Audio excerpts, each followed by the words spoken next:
Hey Luke, what is the Texas Railroad Commission and why should we care about it? Hey Jen, the Texas Railroad Commission is a statewide office here in Texas that's supposed to regulate the Texas oil and gas industry.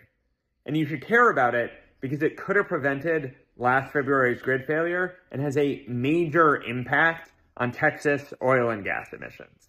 If it doesn't have anything to do with trains, why is it called the Texas Railroad Commission?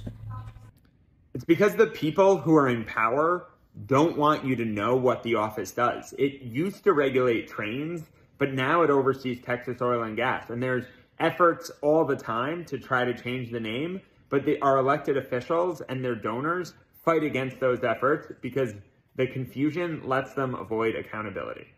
What made you want to run for the Texas Railroad Commission?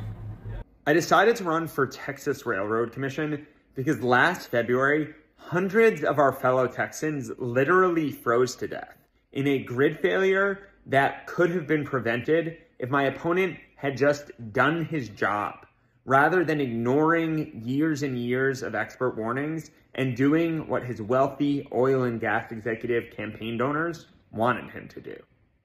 What is your top message about the Texas Railroad Commission that people should tell their friends?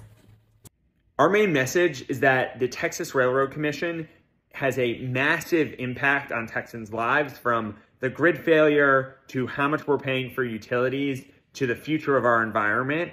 And right now, we've got a railroad commissioner who cares more about his campaign donors than actually doing what's best for the people of this state. And we have the opportunity to vote for change by electing me, Luke Warford, as your next Texas Railroad Commissioner on November 8th.